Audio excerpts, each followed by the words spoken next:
Hi, everyone.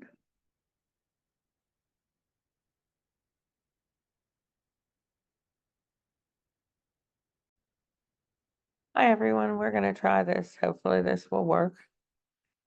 Give it a shot. So let me share my screen. Okay, so here we go.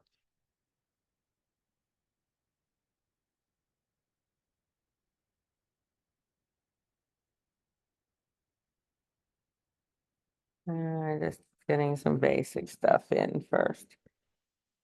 Little things we have to do.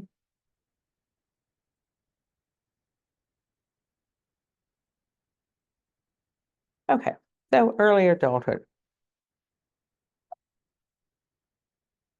So we're talking about early adulthood. So this is the social and personality development, intimacy, liking, loving.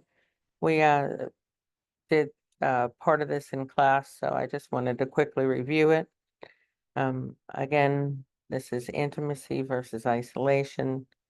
Um, we talked about friendship and how friendship, we develop that relationship with people that are close to us that we have established. We also talked about different types of things that are based on why we become friends with people. And again, we talked about how going from liking turns into loving someone, and how that relationship develops. We spend more time together, we seek out each other's company, share physical intimacy, and spend uh, a different type of relationship with each other, becoming more familiar with each other, and they actually see themselves as a couple. Again, a lot of this is review stuff we've done already. I just want to make sure we're clear on it. So there are uh, there's many things that occur during this early phase of adulthood, which we call emerging adulthood, which is between 18 and 20. And it's during this time, we are moving into the time period where our brain is still developing until we're 25. And at that point, um, we see decisions being made, exploring what we want to do, uh, focusing on ourselves more than before, tend to be very optimistic. And it's also this time where people were in between. So I want you to keep this stuff in mind as we move from this young adult phase into middle adult. Do an escape here to drop to that. So keep that in mind because there are some things that are going to continue to be the same, as we go into the next generation per se of middle adulthood. So, we're now at continuing this point of view of Erickson stages, still deciding what we're going to do, and it moves into generativity versus stagnation. Are we going to be giving back to others, the community, or are we going to, pretty much be by ourselves, single ourselves? Uh, People actually have the same experience in life events, whether they're, early adulthood or it's late adulthood. So a woman who was having her first baby at 21 would have the exact same experience if she was having her first child at 39. Mhm. So again, generativity versus stagnation, generativity guiding future generations. These are, giving back to communities, spending time working in the food bank, helping coach Little League, doing all these different things, but doing more of yourself with others versus stagnation, people who just feel like they make the very minimum uh, contribution to the culture, the society, uh, that they stay more to themselves, etc. Uh, as we move through middle adulthood, keeping the meaning, this occurs usually around 45 to 55. What we think of as midlife crisis isn't really a real thing, midlife crisis. Most psychologists think that there's a certain pattern that you may see, but there is no one general thing that occurs to everyone at that age. Okay. So those different stages that people move through, there's a sense of urgency once you get into your 30s and your 40s. You may not have accomplished the things that you wanted. There are certain goals. Uh, you've heard of, um, setting a goal and you want to achieve it by a certain time in your life, and you may or may not have achieved that. So you may either push back that goal or you may find a way to change that particular goal for that particular time period of your life. So when we talk about that sense of urgency for attaining goals, and there's a rough sense of goals development, how they move from getting out of their parents' house to, settling down, accepting their lives, growing, moving on in their career, etc. And they tend to get a little more calm and mellow as they move through the goals.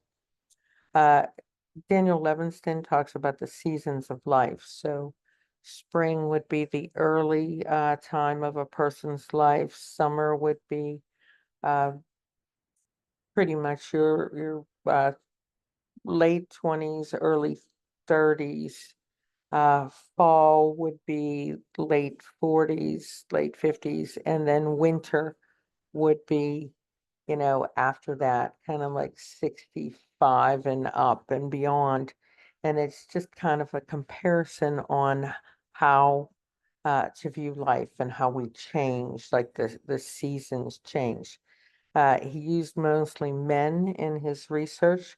He did talk about like a time of crisis, and there are some things that he says men pass through, but again, there's no specific criterion that all men are going to go through.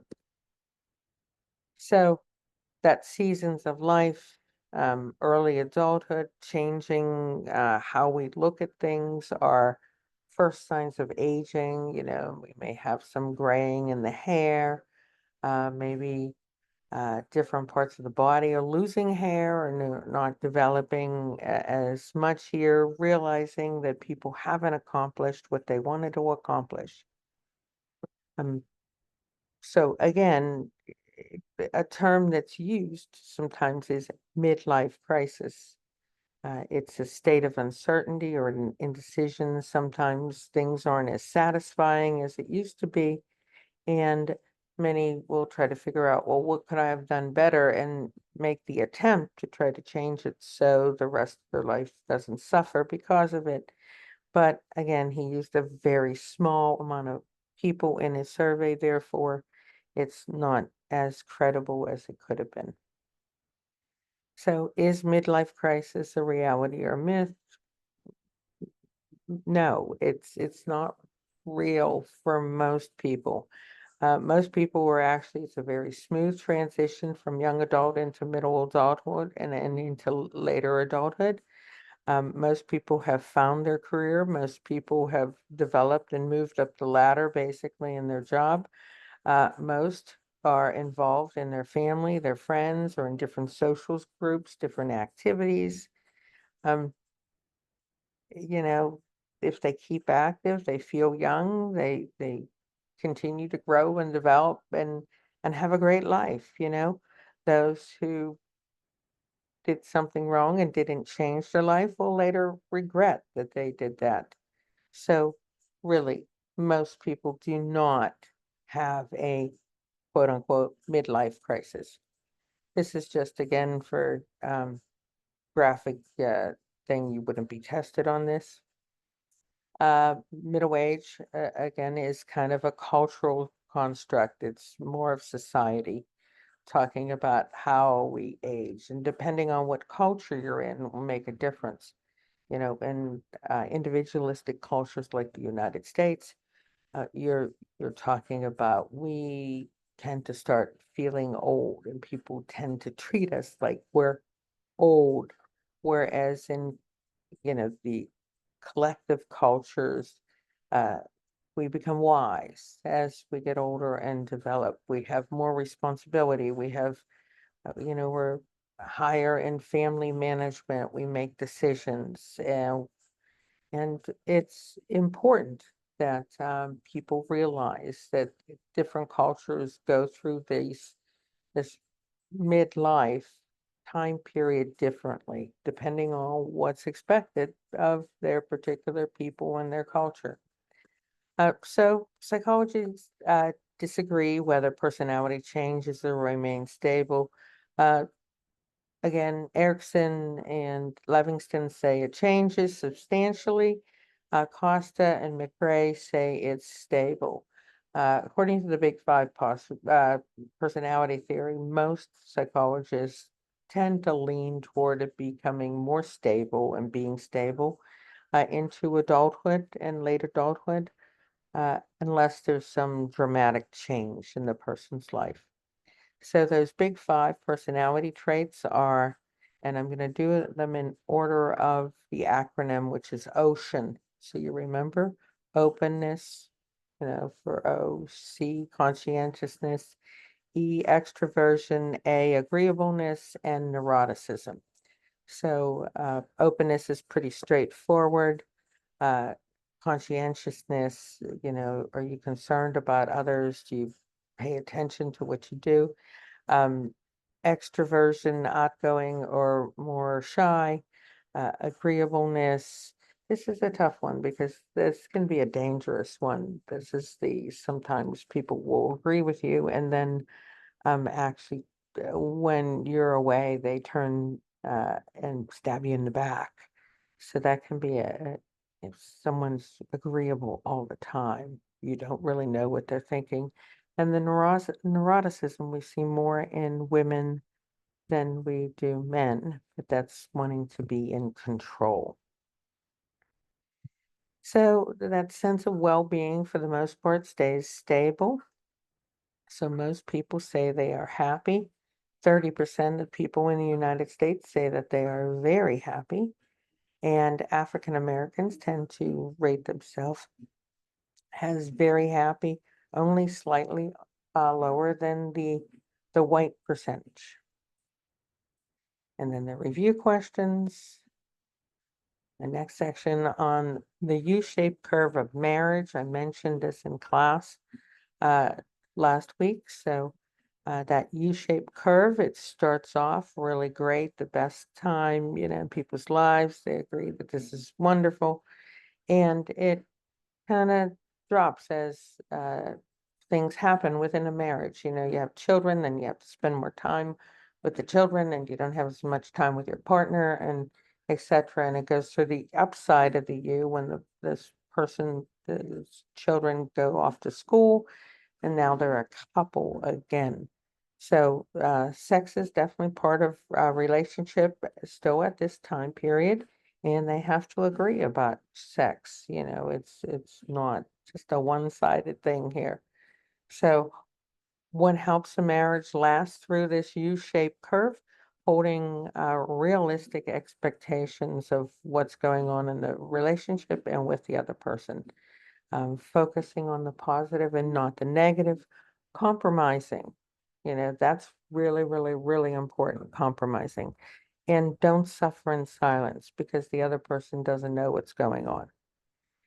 Divorce, again, is rising in general. 1 in 8 women will get divorced after 40. Divorce can be much harder on women over 40 if they haven't been in the workforce, because now they have to support themselves in some way. Uh, Most people end up being happy in the end after divorce and actually will redefine themselves back as an individual instead of as a married couple. So what happens to marriages? You know, they spend less time together, both maybe working. So there's a lot of things going on, different friends. They may really hate the relationship. You know, just because you were dating someone before doesn't mean it's going to be the same in marriage. It's more socially acceptable to get divorced at this time. Wives spend less uh, time being dependent on their husbands, more emotionally or economically. As time goes by, those feelings of love, passionate love, may subside. So that relationship, that intimacy, that passion isn't there. More stress in the household, especially when it comes to money, is a big issue. And infidelity. Yeah, one or both of the partners in the relationship uh, are unfaithful to their partner. Remarriage, 75 to 80% of divorced people will remarry within 2 to 5 years. It's much harder for middle-aged women to remarry.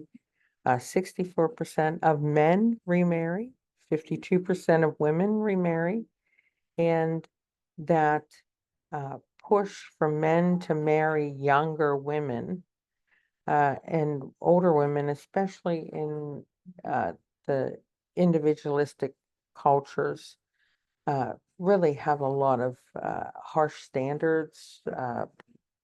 If we have grayer hair, if we have some wrinkles, if we look old, um, it's a disadvantage if you're looking for a partner. You know, when society is pushing younger looking, no wrinkles, color your hair, etc. And sometimes people don't want to have that stigma of being a divorce, even though it's more open. Um, they'll get remarried so they don't have to say they're divorced.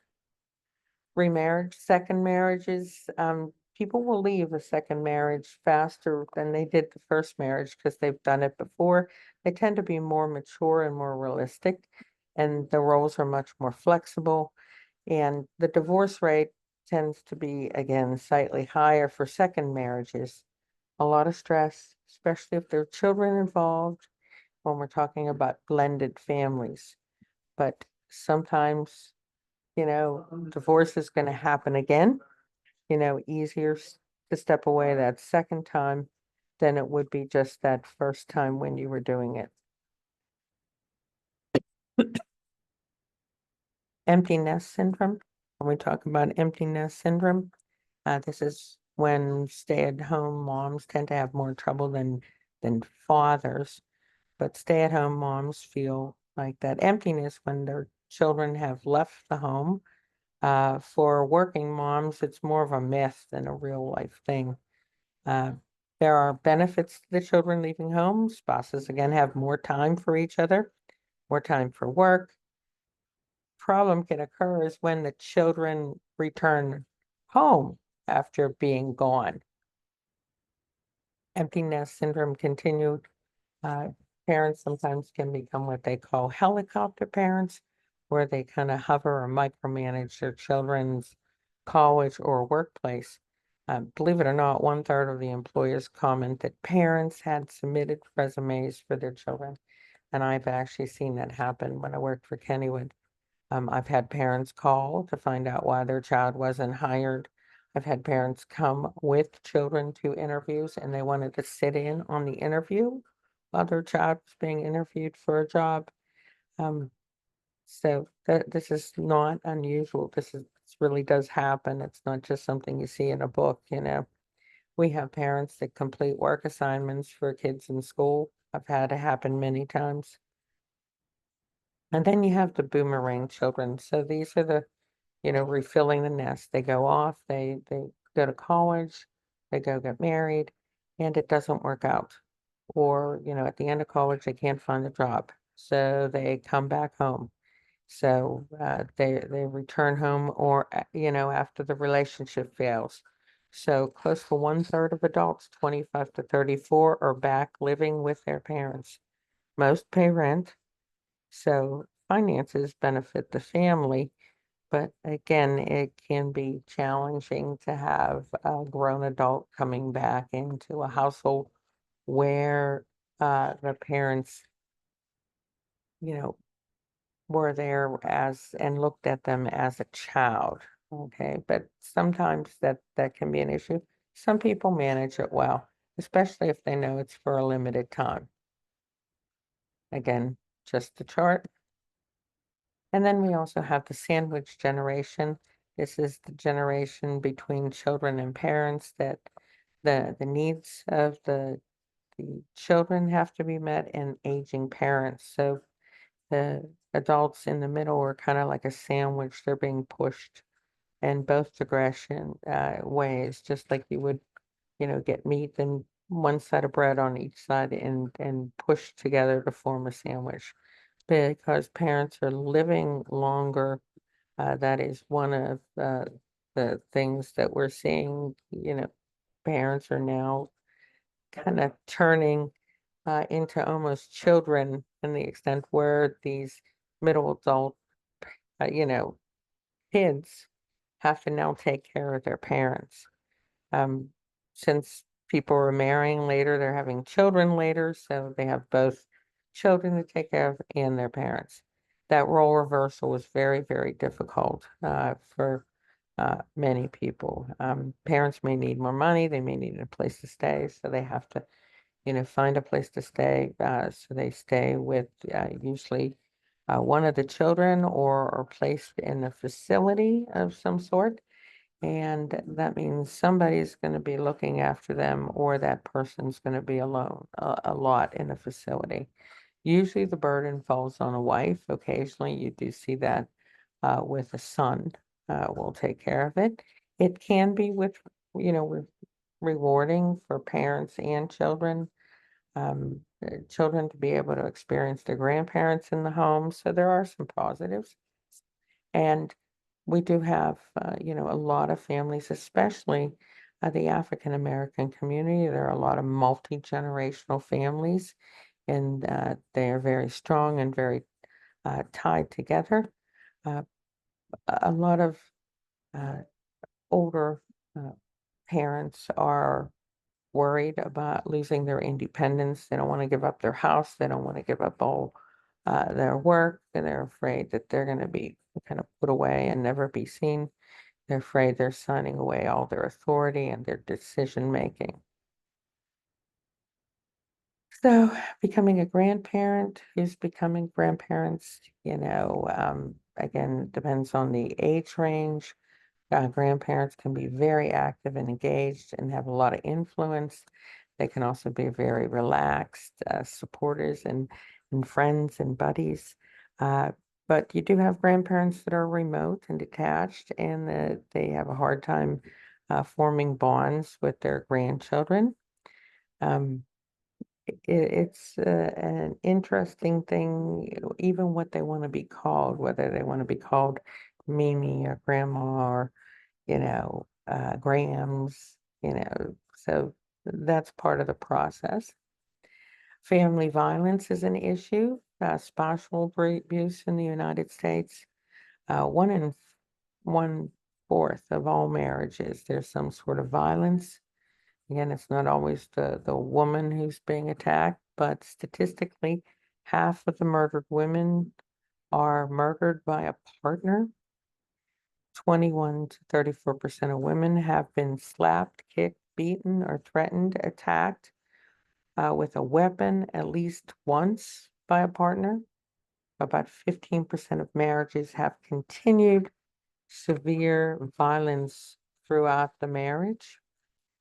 Um, it happens based on ethnic groups, different places around the world. It's more acceptable.